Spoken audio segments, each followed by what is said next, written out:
My name is Sean Michael Campbell. What's your excuse?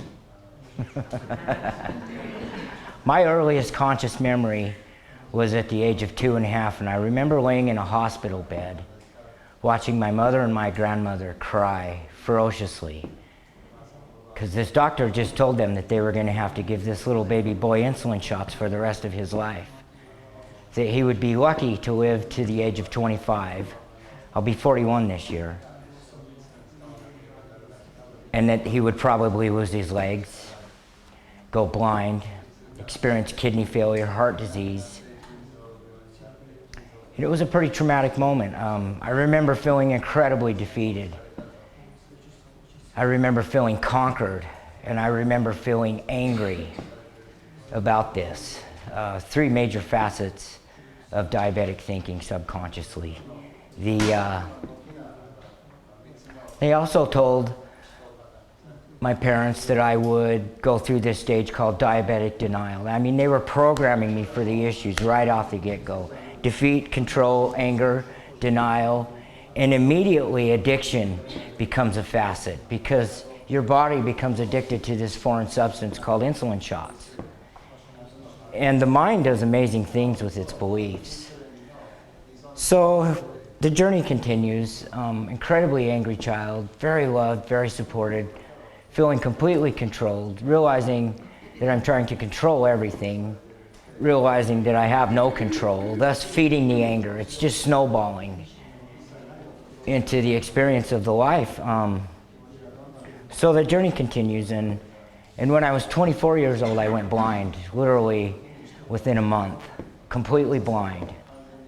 That was an eye-opening experience. At age 30, the kidney failure started. By the time I was 32, they started talking about amputation. I had bleeding ulcers on my legs, open sores that never healed. When I was 34 years old, I remember feeling helpless to a repetitive thought in my mind that I was a dead man walking. And my doctors were telling me that I would be starting dialysis within a month. My kidneys were shot. I was in renal failure. They figured that they would probably have to start taking parts of my feet and legs within a year. But their honest opinion was that they thought I would probably be lucky if my heart made it another day. You know, they have a standard test they do for diabetics, a blood panel, and they have a heart attack risk assessment on there, and 0 to 4 is the average range. If you're at 0.7, you need medication, you need to change your life. Mine was like 5.9. You know, the prognosis was not good. So what I found myself was in a very interesting situation, and I incredibly defeated my whole life. This was the height of defeat for me. And I got out of bed one morning, and my wife of 13 years told me she was leaving. And so I had manifested my worst fear, which was raising my children alone. She left me and my children while I was dying. And I got mad at God. I got really mad at the universe, and I said, you better fix this, and you better fix it now. I don't recommend that, but it worked. I met Vianna a week later. My nephews were dating her daughters and coming into the reality of it, and they kept telling me, you got to come see this lady, man. Maybe she can help you. And I was like, I don't believe in that stuff. No. Well, you know, I just happened to be over there one day, and I was just memorized by her presence. And she walks up to me and she puts her hand on my shoulder like she does with many of us. And the feeling that overcame me was incredible. I felt like I was hugged by every loving mother on the planet at once. And she looked at me and she says, honey, I think your blood sugar's high, around 300. You might want to go check that. I'm just standing there blown away, not realizing what happened. I run out to my truck, I check my blood sugar, and it was 308. Well, denial being a facet of diabetes, oh, that was just luck, you know, whatever. But for the next 2 weeks, I could not get the thought of this woman out of my mind. 24/7, I could not stop thinking about Vianna. And I went back and I talked to Bobby and I said, hey, can I see your mom? Will she do healing on me? She says, yeah, come back tomorrow at 9. She'll be in the morning. So I come back. I was nervous. I was scared. I didn't know what to expect, but I knew that when she touched me, something woke up inside me and I wanted more. It felt good. It felt safe. It felt like love that I'd never felt. So she comes strolling in, and this lady just looks exhausted to me, and I'm starting to feel bad, thinking, no, she's too tired. You know, she doesn't have to do this for me. Well, I'm trying to run from the healing I just asked for, right? I see this all in retrospect, but she takes me into her room and sits me down and talks to me for a minute. And she's kind of doing some stretches and getting ready for the day, and she just reaches out and grabs my hands and goes into, at the time, what I thought sounded kind of like a chant. And in the moment, I really honestly can't remember a lot of what she said, but I know the word love and forgiveness and joy was mentioned in that. And I just felt this amazing energy come through me, into me. I started to tremble inside. It was amazing. And so that went on for a minute or two, and she got up and says, well, I got to get to work, honey, you know, enjoy your day, pretty much is what she said. And she left the room, and I got up, and I couldn't hardly stand. I mean, it really was an amazing experience. By the time I got maybe 40 feet from where I was sitting, I started to tear. And that was difficult for me because I was taught that big boys don't cry, men don't cry, they don't show their emotions, but I was crying. But the odd thing for me is that I felt joy. I was crying joy. By the time I got to the front door, I was just a blithering idiot in tears, just bawling, sobbing joy. It was mind-blowing. I get in my truck, fire it up, head down the road, get about 1/8 of a mile, and I had to pull over. I could not physically think enough to drive, and I cried for 20 minutes, pure joy. Thank you for that moment, Vianna. It woke me up. It started my healing. 2 days later, when my feet hit the ground and I came back to earth, I could remember her telling me that not only could I do this, but anyone could if they wanted to. And I went back and I started to study ThetaHealing. I wanted to heal. I wanted to live. I had 2 beautiful, amazing daughters, and I wanted to be there for them. I wanted to see them get married, graduate high school, have children. I wanted to grow old and experience life for the first time in my life. And so the diabetes that was a journey to love began. I've studied ThetaHealing for 7 years now, and I will tell you that 95% of all diabetic side effects are gone. My feet are ticklish. With prescription, I see 20/20 vision. My kidneys are perfect. That story's going to blow your mind. In the beginning, in the beginning of my healing, so much in an addictive thinking pattern that I didn't know what else to do, but I'd been taught how to put this light, this love, this energy into anything, and I was addicted to soda pop. It was killing my kidneys because the doctors told me so. But the only thing I could do, because I still was in a state of helplessness or being the victim, is I would bless every can of soda, and I was still drinking a 6 or 12 pack a day to heal my kidneys. I hadn't done much belief work. I hadn't had many healings, and within 3 months I had perfectly functioning kidneys. My adrenals had straightened out and my thyroid was perfect. It was the power of belief. It wasn't the Dr. Pepper, it was the power of belief. But it was that power of belief going in to this inanimate, unhealthy substance that healed my body, and I was beginning to learn to love God, to believe in myself. And it continues. So if you get clients with type 1 diabetes, start with defeat. Control and anger are huge issues. Denial, feeling conquered, helplessness, and addiction. Those are the beliefs that I've cleared. And I am that close to a complete healing. Positive mental attitude is huge. Retrain your brain to think health, love, abundance, and you'll experience that. Your thoughts are so powerful. Your mind is so brilliant. And if you can think it to the point that you believe it, it will become your reality. Everything that's happened to me is impossible in the medical world, and my doctors are just scratching their head. They're not quite ready to hear how I've gone about it, but they do tell me to keep doing whatever it is that I'm doing. If I can do it, you can do it.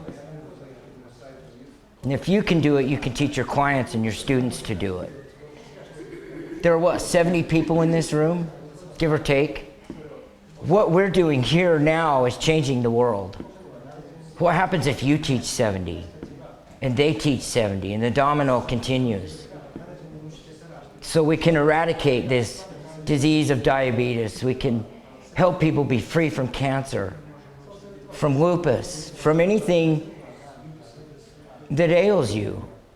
It's all a result of our thinking. We just didn't realize what we were thinking.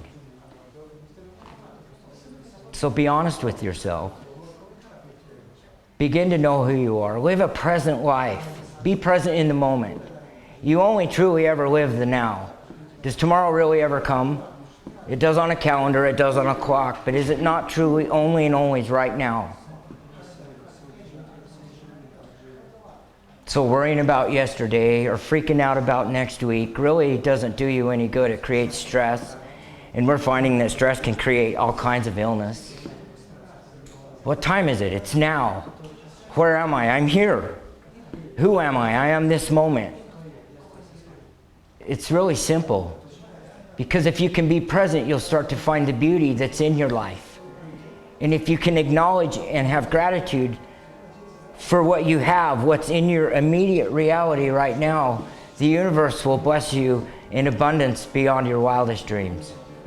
Health becomes easy. Money, it's just energy. How do you want to live your life?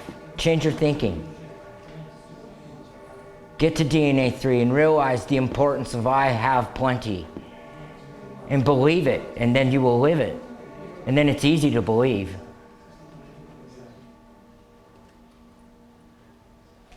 Do you guys have any questions about type 1 diabetes? So did you get help with blood sugar?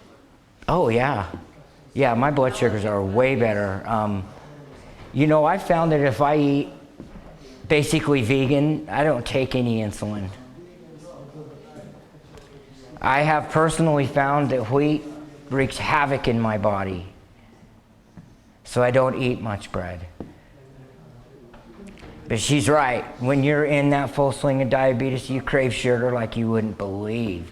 The very thing that is going to wreak havoc on your body. Candy bars, cinnamon rolls, breads, sugar pops.